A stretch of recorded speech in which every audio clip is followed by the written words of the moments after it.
제가 중고등부 아이들 지도할 때 종종 설교할 때 따라해봐. 나는 공사 중입니다. 따라해.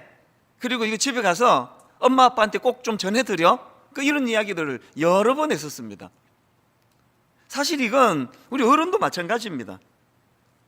아직 완성되지 않은 이 과정적인 존재로서의 나와 주변 사람을 이해하지 못하다 보니까 많은 오해가 유발되는 거 아닙니까? 자기 스스로에 대해서는 자꾸 실망이 와요. 아니, 예수 믿는다는데 내가 왜 이 모양인가? 나는 왜 이것밖에 되지 않는가? 그 과정적인 나는 아직 공사 중입니다, 이걸 몰라서 그런 거예요. 그런가 하면은 타인들에 대해서도 자꾸 실망하고 그래서 비판하는 거, 이거 오해에서 비롯되는 거예요. 아니, 교회 갔더니 이거 이상한 사람이 왜 이렇게 많아? 왜 이렇게 많냐고요? 여러분, 교회는요 공사 중인 사람들이 모이는 겁니다. 완성된 사람들이 모이는 것이 아닙니다. 그런가 하면은 또 하나가 뭐라 그랬습니까? 지향적인 존재. 예수 믿는 우리는 지향적인 존재. 무슨 뜻입니까? 목표가 있다는 겁니다. 아직은 도달하지 않은, 그래서 여전히 지향하는 목표를 향해 끊임없이 나아가는 삶, 이게 그리스도인들의 삶입니다.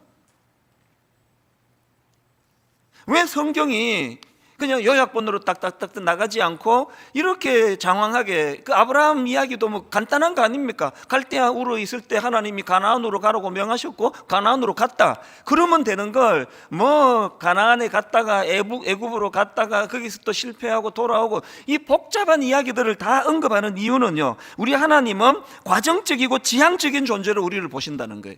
그래서 우리 하나님의 이런 관점으로 보면은 성경이 왜 이렇게 스토리로 구성이 되어 있는가를 금방 이해하실 겁니다. 하나님은 결국은 아브라함이 그것을 이루어냈다, 이 결과도 중요하지만 하나님의 관점으로는 그 과정도 중요하다는 겁니다. 그렇기 때문에요, 세상 사람들이 이런 이야기들 잘 하잖아요. 개같이 벌어도 짐승같이 벌어도 개같이 벌어도 정성처럼 쓰면 된다. 뭐로 가나 서울만 가면 된다, 이런 결과지향적인 이야기들을 많이 하는데요, 믿는 우리는 그런 얘기하면 안 됩니다. 아무리 정성처럼 쓴다 하더라도 개같이 벌면 안 됩니다. 왜? 하나님은 결과도 중요하게 생각하시지만 과정도 중요하게 생각하시거든요. 그래서 저는 대학교 다닐 때 크리스천으로서 제 마음에서 독배가 든 게 하나 있습니다. 성경을 읽기 위해 촛대를 훔쳐서는 안 된다. 아무리 이거 성경을 읽는 결과가 좋잖아요. 근데 촛대를 훔치는 건 잘못됐지만 결과적으로 그래서 성경을 읽게 됐잖아요. 결과만 중요하게 보시는 게 아니라 과정도 중요하게 보시는 하나님 관점으로는 그거 틀린 이야기예요. 그런가 하면은 여러분이 과정적이고 지향적인 존재로서의 그리스도인, 이 사실을 우리가 자각하게 된다면 지금 현재 내가 얼마나 성숙한가, 이것도 중요하지만 나는 이 성숙을 향해 날마다 나아가고 있는 존재인가, 이게 더 중요하다는 겁니다. 간혹 교육자들을 우리가 이제 많이 모집을 하다가 보니까요, 딱 보기에 너무나 잘 갖춘 교육자가 있습니다. 두말할 것도 없이 심사하는 모든 교육자들이 이분은 모셔야 된다. 그런데요, 이게 조금 애매한 경우가 있습니다. 그래서 처음에는 이게 좀 아닌 것 같다, 그래서 이제 또 제외를 시켰다가 그렇게 곡절 끝에 이제 합류하게 된 교육자가 있습니다. 누군지 궁금하시죠? 절대 안 밝히죠. 이 말씀 왜 드리는가 하면은요, 후자 경우, 그러니까 이분을 이게 쓸까 말까, 써야 되나 말아야 되나, 처음에는 조금 약한 부분이 있었는데 1년이 지나고 2년이 지나면서 너무나 성숙하게 연결어가는 교육자가 있거든요. 그래서 맨 처음에 이분은 무조건 우리가 청빙해야 된다는 그 사람보다도 더 하나님 앞에서 신실하게 성장하는 그런 경우들이 종종 있습니다. 종종 있는 것보다 훨씬 많이 있습니다.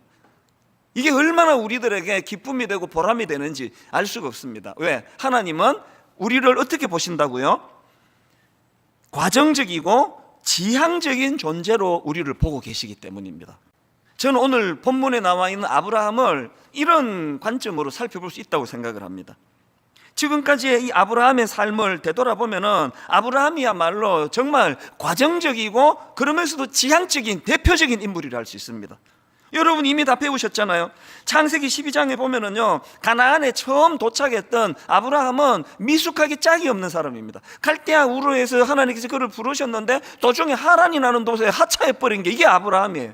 이게 그냥 여러 가지로 미숙하고 부족했던 사람. 그래서 창세기 12장에 보면은 하나님이 허락하신 가나안 땅에 기근이 들어서 먹을 게 없으니까, 아니 하나님 앞에 그 문제를 가지고 의뢰하고 하나님 뜻을 구해야 되는데 그 어리석은 자기 판단으로 그냥 애굽에 내려가 버리잖아요. 그리고는 거기 가가지고도 얼마나 미숙합니까? 이렇게 비겁한 남편이 또 있습니까? 자기 살자고 아내 보고 너 내 누이라 그래라, 이렇게 미숙했던 게 12장에 나오는 아브라함의 모습인데요. 그런 연단의 과정을 잘 거치고 13장으로 가서 아브라함이 얼마나 성숙해집니까? 대인관계에 있어가지고 조카 롯과 이별하는 과정에서 우리 서로 다투지 말자, 네가 좌하면 나는 우하고 네가 우하면 나는 좌하리라, 이런 성숙한 양보의 정신을 발휘하는 게 13장에서의 아브라함의 모습입니다. 그리고 오늘 13장, 14장으로 와서 이따가 제가 다 설명드리겠지만 13장에서보다 또 더 성큼, 더 많이 성숙해진 아브라함을 발견할 수가 있거든요. 비록 처음에는 미숙하고 연약한 모습을 가졌다 할지라도 그 과정적이고 또 지향적인 존재로서 목표를 향하여 또 성숙을 향하여 한 걸음 한 걸음 나아가는 그 모습, 이게 아브라함의 진면목이라는 겁니다. 여기에 반해가지고 지금 의도적으로 대비하면 묘사가 된다고 생각하는데요, 지금 성경이 아브라함과 조카 롯을 계속 대비하면서 나가고 있는 거 아닙니까? 너무나 아브라함과 대조되는 인물이 롯이에요. 롯의 비극은요, 그가 미숙한 모습으로 출발한 데 있지 않습니다. 그건 아브라함도 똑같습니다. 롯의 비극은요, 미숙하게 출발한 데 있지 않고 많은 연단이 그에게 있었지만 조금도 변화가 없다는 겁니다. 성장이 없다는 겁니다. 지난주 우리 살펴보지 않았습니까? 그저 자기 눈에 화려해 보이는 외적인 이런 탐심, 탐욕, 이런 눈으로 그렇게 그 땅을 선택했다가 그만 전쟁에 휘말려 포로로 끌려가는 비극을 경험한 사람이 롯 아닙니까? 제가 지난주 말씀드렸잖아요. 롯의 그 포로로 잡혀가는 그 사건은 롯의 탐욕에 대한 하나님의 경고라고요. 그렇게 포로로 끌려갔다가 아브라함의 도움으로 구사일생으로 그렇게 건짐을 받았으면 어떻게 해야 되는 겁니까? 정신 차려야 되는 거 아닙니까? 그런데 그 롯의 비극은요, 정신을 차리지 않습니다. 달라진 게 하나도 없습니다. 그러다가 끝까지 그렇게 미숙함으로 가다가 나중에 어떻게 됩니까? 결국은 소돔 고모라 성이 망할 때 함께 망한 인물이, 가족과 함께 망한 인물이 그게 바로 롯 아닙니까? 우리 자신을 돌아봐야 돼요. 여러분, 점이, 내 삶에 하나하나 내가 행하는 어떤 일들에 대한 점이 이루어서 선을 이루고 그 선을 돌아보면 내 인생이 된다고 지난번 말씀을 드렸는데요, 여러분의 인생의 선은 아브라함이 걸어가고 있는 그 길을 닮았습니까? 롯이 가고 있는 그 길을 닮았습니까? 망하기 전에는 절대로 바뀌지 않는 사람, 세상에 가장 불행한 사람 아닙니까? 그래서 우리는요, 베드로후서 3장 18절, 오직 우리 주 곧 구주 예수 그리스도의 은혜와 그를 아는 지식에서 자라가라, 여기 나와 있니 자라가라, 이거를 원문에 가깝게 직역을 하면은요, 지속적으로 자라가라는 명령의 말씀이에요. 하나님은 우리에게 누구도 흉내낼 수 없는 거목이 되는 거 원하지 않으세요. 비록 아브라함처럼 참 미숙하고 부족한 게 많은 인생을 할지라도 지속적으로 자라가는 겁니다. 지속적으로. 이런 점에서 저는 오늘 본문을 포함한 창세기 14장을 읽으면서 점점 더 성숙해져가는, 지속적으로 자라가는 아브라함의 모습을 보면서 어떤 부분에서 성장과 성숙이 이루어졌는가, 이거를 살펴보면서 우리들 삶에 이것을 좀 적용했으면 좋겠습니다. 자, 오늘 본문에서 발견되는 아브라함의 성숙한 모습이 몇 가지가 있는데요, 첫 번째로 약자를 대하는 태도, 여기에서 참 성숙한 걸 봅니다. 약자를 대하는 태도. 자, 지금 포로로 잡혀간 그 조카를 어떤 눈으로 대하는지 한번 보십시오. 롯에 대하여 창세기 14장 14절부터 보십시오. 아브라함이 그의 조카가 사로잡혔음을 듣고, 듣자마자 그 다음 보세요. 집에서 길리고 훈련된 자 318명을 거느리고 단까지 쫓아가서 그와 그의 가신들이 나뉘어 밤에 그들을 쳐부수고 다메섹 왼편 호바까지 쫓아가 모든 빼앗겼던 재물과 자기의 조카 롯과 그의 재물과 또 부녀와 친척을 다 찾아왔더라. 사실 이게 결과가 좋아서 다행이긴 한데요, 이건요 너무나 어리석은 짓이에요. 무모한 짓입니다. 말도 안 되는 짓이에요. 아니, 아브라함이 어떻게 이런 무모한 짓을 저지를 수 있습니까? 아무리 부족 국가를 하지만 자기가 가진 사병으로는 4개국 연합군을 이길 수 없습니다. 이거 완전 계란으로 바위치기, 이게 여기에 해당되는 겁니다. 아니, 아브라함은 어떻게 이런 무모한 짓을 저질렀나? 제가 이거를 묵상하다가 답이 딱 하나예요. 지금 아브라함 생각에는요, 이 롯을 구해야 된다는 이 생각밖에 없는 겁니다. 여기에만 모든 생각이 지금 집중해 있는 겁니다. 그게 무모한 행동이 나오는 거 아닙니까? 그런데 저는 이 무모한 아브라함의 모습을 보면서 마가복음 3장에 나오는 예수님 생각이 나는 겁니다. 예수님의 무모함, 여러분 아시죠? 지금 예수님께서 안식일에 손 마른 장애인을 고쳐주세요. 그런데 여러분, 그 상황이 그러면 안 되는 위기의 상황입니다. 자, 마가복음 3장 1절 2절을 보십시오. 예수께서 다시 회당에 들어가시니 한쪽 손 마른 사람이 거기 있는지라. 그 다음 보세요. 사람들이 예수를 고발하려 하여 안식일에 그 사람을 고치시는가 주시하고 있거늘, 지금 적의 의도를 간파하고 계시는 거 아닙니까? 지금 이 일을 빌미로 자기를 지금 위기로 몰고 갈 것이라는 걸 정확하게 알고 계세요. 그런데 예수님은 그 위기의 상황에서 손 마른 장애인을 고쳐주신다는 겁니다. 그리고는 그것 때문에 위기를 자초하세요. 마가복음 3장 6절, 바리새인들이 나가서 곧 헤롯 땅과 함께 어떻게 하여 예수를 죽일까 의논하니라. 아니, 왜 예수님은 이런 위기를 자초하시느냐고요? 아니, 왜 예수님은 이런 무모한 일을 하실 수밖에 없으시냐고요? 왜 그러시느냐고요? 그 답이 4절에 주님의 대답 속에 있습니다. 이렇게 말씀하십니다. 그들에게 이르시되 안식일에 선을 행하는 것과 악을 행하는 것, 생명을 구하는 것과 죽이는 것, 어느 것이 옳으냐? 여러분, 이 말씀이 예수님의 근본 정신이에요. 예수님의 이 근본 정신, 이 무모한 근본 정신이 있었기 때문에 십자가라는 의의 없는 도구를 통하여 도저히 하나님 아들로서의 격이 맞지 않는 그 이상한 방식을 통하여 우리가 구원받은 거 아닙니까? 하나님이 우리처럼 막 요렇게 그냥 이성이 발달이 돼가지고 롯 그거 아브라함 입장에서 나 배신하고 도망간 놈인데, 아니 내가 그래도 어른인데, 아니 내가 좌하면 네 우하고 내가 우하면 좌하라 그러면 그 어린 놈이 말이야, 아이 삼촌 내가 그래야죠. 나한테 고마움이라고 하나도 없는 그 놈이 말 안 듣고 그 짓 하다가 그 포로로 잡혀갔네. 내가 왜 그런 놈을 위해서 내 인생을 바쳐야 돼? 여러분, 여러분의 성숙함을 점검하시려면요, 이 예수님의 근본 정신을 점검해 봐야 됩니다. 자, 다시 창세기 12장 2절에 하나님 말씀을 보십시오. 아브라함에게 주시는 말씀, 내가 너로 큰 민족을 이루고 너에게 복을 주어 내 이름을 창대하게 하리니 너는 복이 될지라. 그리고 3절, 너를 축복하는 자에게는 내가 복을 내리고 너를 저주하는 자에게는 내가 저주하리니 땅의 모든 족속이 너로 말미암아 복을 얻을 것이라. 지금 하나님의 명령, 너는 복이 될지라, 이게 전부 다 사람과 관계되는 일이네요. 족속을 살리는 일이네요. 도대체 오늘 우리가 말하는 성경적인 복이 뭡니까? 땅 사고 평수 넓히고 월급 오르는 게 아니라 위기를 만난 주변 사람들에 대하여 복이라고는 눈 씻고 찾아봐도 찾을 수 없는 연약한 사람들을 향하여 복을 흘려 보내주는, 그게 성경이 말하는 복이라고 한다면 어떻게 교회가 위기를 만난 사람들에 대하여 이렇게까지 무관심할 수 있느냐고요. 왜 우리가 특세 때 그렇게 은혜를 가득 받고 나서 오늘도 우리 주변에 코로나19 때문에 자영업으로 그냥 죽기 직전까지 간 그분들에게 가서 뭐라도 하나 팔아주는 운동을 벌이자, 이거 왜 하느냐고요. 갑자기 특세하고 코로나19에 자영업자고 무슨 상관이 있냐고요. 상관이 있습니다. 우리가 복이 된다면, 우리 존재가 복이 된다면 그 복이 롯같이 위기에 처한 꼴보기 싫고 얄밉고 그냥 저렇게 당해봐라, 본능이 그런 마음이 있다 할지라도 나는 하나님의 복이 된 사람이기 때문에 계산하지 않고 무모할 정도로 달려들어 그를 건져내는 사람, 이게 복의 사람이라는 게 복의 사람.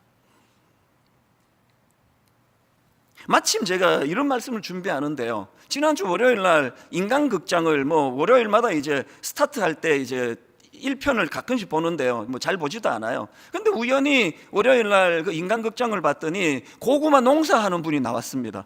그런데 여러분, 제가 지금 이 말씀을 묵상하고 있는데요, 대사 하나가 너무 독특했습니다.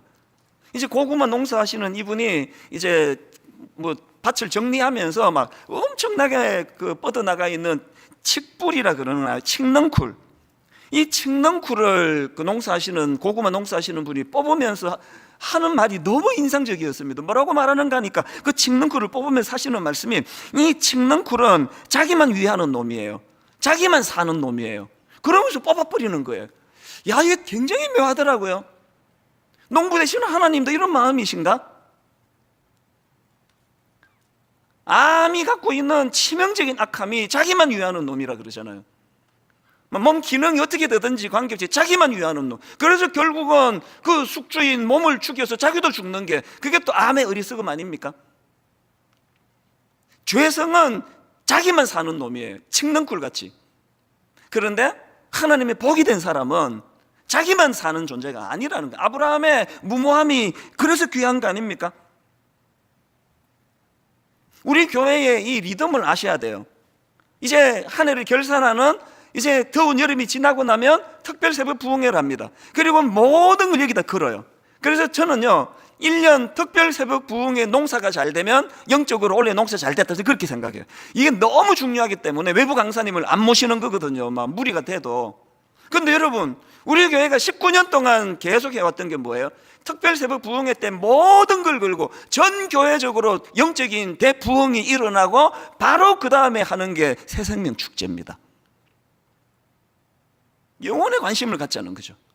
막 새벽 부흥회 은혜 받고 막 성령 충만하고 이거 지금 로또 사야 되겠다, 막 대박이겠다, 요럴 때 땅 사면 좋은데 내가 영안일 열고 좋은데 구하게, 이거 아니에요.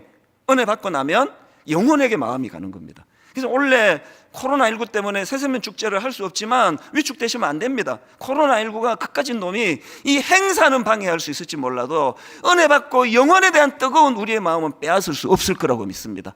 지금 우리 교역자들이 홈페이지에 이것들을 위하여 얼마나 노력을 하고 있는지 홈페이지 들어가셔서 오늘 연말까지 하나님 한 영혼에 대한 마음을 허락해 주시기 원합니다. 그런가 하면은 야고보서 1장 27절에서 하나님이 정의하시는 경건의 그 정의 다 아시죠?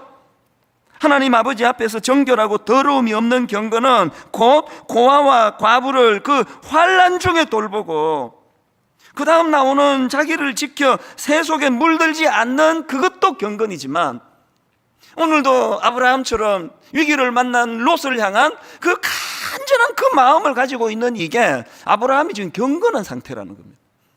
이 첫 번째. 그런가 하면 두 번째로 아브라함이 보여준 성숙의 모습이 뭐냐? 품위와 명예를 소중히 여기는 태도, 이게 그의 성숙의 모습입니다. 이제 아브라함이 이제 그렇게 롯을 구해가지고 이제 승리를 거두어서 조카 롯을 구해가지고 오니까요, 그 승리한 아브라함을 맞이하는 왕이 둘 있는데요, 한 명은 이따가 설명해 드릴 거고, 그 중에 한 명인 소돔 왕이 이 별로 그 뭐 질이 좋은 왕은 아니에요. 이 소돔 왕이 아브라함에게 제안을 합니다. 본문 21절. 소돔 왕이 아브라함에게 이르되 사람은 내게 보내고 물품은 네가 가지라, 이런 거래를 제안을 하거든요. 그랬더니요, 아브라함이요, 또 냉정한 면이 있네요. 이런 지하에 거절해요, 그 제안을. 사람은 내게 보내고 물품은 네가 가져라, 그렇게 제안했더니 아브라함이 그걸 이런 지하에 거절하면서 그 이유가 23절에 있습니다. 너의 말이 내가 아브라함으로 치부하게 하였다 할까 하여 너에게 속한 것은 실 한 오락이나 들매끈 한 가닥도 내가 가지지 않을 것이다. 왜 그걸 거절했느냐? 지금 아브라함 생각이 뭐예요? 내가 이제 하나님 믿는 내가 부패하고 타락한 소돔 왕 덕분에 내가 부자가 됐다고 하는 이런 수치스러운 이야기는 듣고 싶지 않다, 그 이야기를 하는 거거든요. 그래서 여러분, 그 거절하면서 바로 22절에 아브라함이 이렇게 이야기합니다. 아브라함이 소돔 왕에게 이르되 천지의 주제시요 지극히 높으신 하나님 여호와께 내가 손을 들어 맹세하노니. 아브라함의 자존심이 뭡니까? 내가 천지의 주제이신 하나님을 내가 믿는 사람인데, 그 여호와 하나님의 지시를 따르는 사람인데, 이렇게 타락하고 부패한 소돔 왕 너하고 거래하고 싶지 않다. 이게 아브라함의 그 품위와 명예를 존중하는 태도 아닙니까? 한국교회가 또 제가 성도님들이 되찾아야 되는 게 이 그리스도인으로서의 자존심 아닙니까? 어떻게 여러분 그 타락한 사람들과 거래하면서 그들과 더불어 그렇게 거짓말을 밥 먹듯이 하고 사람 속이는 일을 그렇게 쉽게 하신다면 그거는 정말 진지하게 돌아보셔야 될 것 같습니다. 우리가 지켜야 되는 건 그리스도인으로서의 자존심입니다. 오래전인데요, 그 제가 30대 때를 돌아보면 진짜 미숙했던 것 같아요. 이게 욱하는 성격이 이게 1년에 몇 번씩, 그래서 거의 멱살잡이 직전까지 가고 그런 적들도 몇 번이나 기억이 나거든요. 한 번도 그런 고비가 있었습니다. 그게 뭔지 구체적으로 기억이 안 나는데 그 주차 문제였던 것 같아요.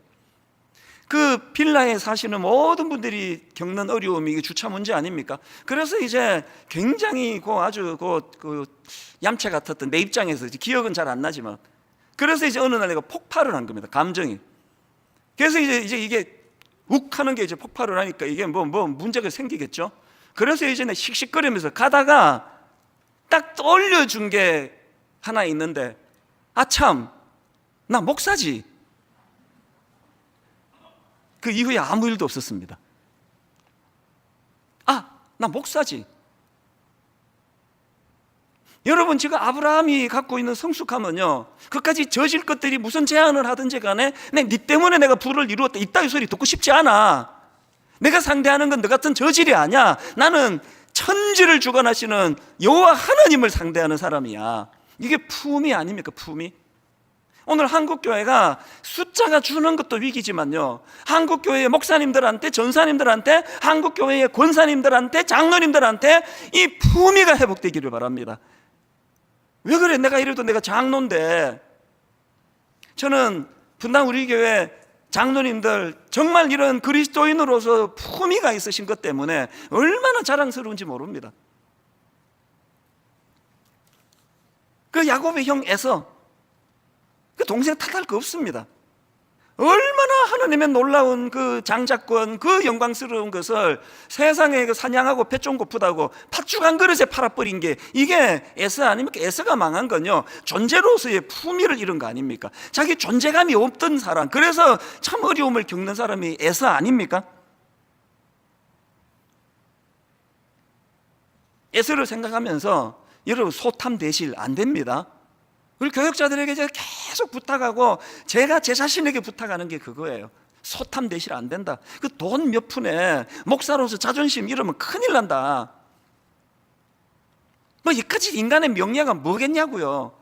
교회 숫자가 좀 많은 게 이게 하나님 앞에서 그 팥죽 한 그릇 안 되는 거 아닙니까? 이런 거에 명분을 팔아버리는 짓은 안 되는 거예요. 그래서 아브라함이 참 성숙하다 생각하는 게 물질보다 귀한 걸 존재로서의 그 존재감, 명예. 한국교회가 정말 이런 성숙한 아브라함의 모습을 우리가 회복한다면 교회가 얼마나 크냐 작으냐 이것 갖고 세상 사람들이 감동하지 않습니다. 세상 사람들이 감동하는 건 예수 믿는 사람 역시 좀 다르네, 품위가 있네, 그렇게 천박하게 그냥 몇 푼 가지고 영혼을 팔고 이런 짓을 안 하네. 이것을 놓고 기도하는 저와 여러분 되기를 바랍니다. 마지막 세 번째로 아브라함이 보여주는 성숙의 모습이 뭐냐? 아브라함은요, 은혜 체험 이후에 성숙한 태도를 보여준 것, 이게 정말 중요한 항목입니다. 앞에서도 강조했지만 여러분, 아브라함이 그 4개 연합군과 전쟁에 개입한 것 자체가 무모한 짓이에요. 이건 이길 확률이 0%, 1%도 아닙니다. 절대로 이길 수 없는 전쟁을 하나님의 은혜로 그렇게 기적적으로, 만약에 아브라함이요, 내가 밤에 기습작전을 잘해가지고 이건 전쟁은 전략인데 내가 천재적인 전략을 발휘해서 이겼다, 이렇게 생각하면 아브라함은 바보 아닌 바보? 근데 아브라함은 바보 아니에요. 정확하게 하나님의 은혜로 알았습니다. 어떤 면에서 보면은요, 아브라함이 그렇게 무모한 전쟁에 그렇게 뛰어들 수 있었던 건요, 이전에 자기 삶 자체가 절망적인 상황, 그 아내를 누이라고 속였다가 덧나가지고 위기를 만나던 그 상황마다 하나님이 은혜로 자기를 이끌어 주셨다는 그 은혜에 대한 기억 때문에 그 전쟁에 참여할 수 있게 된 자신감을 줬을지도 모르겠다, 그렇게 생각할 수도 있는 거 아닙니까? 저는 여러분에게 진심으로 기도하며 정말 축복합니다. 아브라함처럼 삶의 고비고비마다, 삶의 순간순간마다 하나님의 은혜를 누리는 크리스천 되시기를 바랍니다. 예수 믿는데 은혜를 모른다, 이론으로는 아는데 난 한 번도 겪어본 적이 없다, 가장 불행한 크리스찬입니다. 그리고 더 중요한 거, 정말 여러분이 기도하고 싶은 게 이거예요. 하나님 은혜 주실 때 이거 은혜를 은혜로 아는 영안, 실컷 은혜 주시면 내가 목회를 좀 잘하긴 잘하지, 이 천수 목사가 말이야, 그래도 목회는 내가 좀 감이 좀 있는 것 같아, 이러면은 이게 망하는 거예요.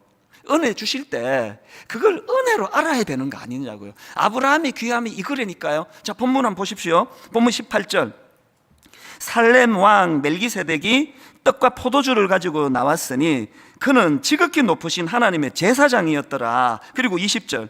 너희 대적을 너의 손에 붙이신 지극히 높으신 하나님을 찬송할지로다. 멜기세덱이 이런 권면을 하니까 아브라함이 그 얻은 것에서 10분의 1을 멜기세덱에게 주었더라. 여기 나오는 멜기세덱은요, 왕인 동시에 제사장이라고 기록되어 있습니다. 아브라함이 지금 너희 대적을 너의 손에 붙이신 지극히 높으신 하나님을 찬송할지로다 하매, 아브라함이 그 얻은 것에서 10분의 1을 멜기세덱에게 주었더라. 이 아브라함의 행위 속에는 맞습니다, 이 모든 전쟁 승리의 과정은 100% 하나님의 은혜입니다. 이것에 대한 신앙 고백이 10분의 1을 드린 행위, 그렇게 설명이 되는 거 아닙니까? 여러분, 고비고비마다 내 인생에, 내 가족에게 하나님의 은혜가 개입되기를 원합니다. 이 기도와 동시에 무슨 기도해야 됩니까? 하나님이 은혜를 주실 때 은혜를 은혜로 아는 영안을 허락해 주시기를 원합니다. 우리가 그 귀한 땀의 결정체, 눈물의 결정체, 아끼지 않고 10분의 1을 구별하여 하나님께 드릴 수 있는 그 힘도 바로 이 은혜였다는, 은혜, 이게 은혜였습니다. 하나님. 근데 여러분, 여기에 우리가 이 은혜를 자극하는 게 왜 중요한가 하면요, 은혜는요, 은혜에 대한 자각은요, 우리에게 기쁨과 감격도 주지만 또 뭘 주느냐? 용기를 줘요. 삶을 뚫고 나갈 수 있는 용기를 줘요. 저는 이 설교를 준비하다가요, 한량없는 은혜, 갚을 길 없는 은혜, 내 삶을 애워싸는 하나님의 은혜, 이 한마디가 계속 되뇌어지는 겁니다. 같이 한번 불러보실래요? 한량없는 은혜, 갚을 길 없는 은혜, 내 삶을 애워싸는 하나님의 은혜. 여러분, 우리가요, 은혜를 은혜로 할 때 이런 감격이 와요.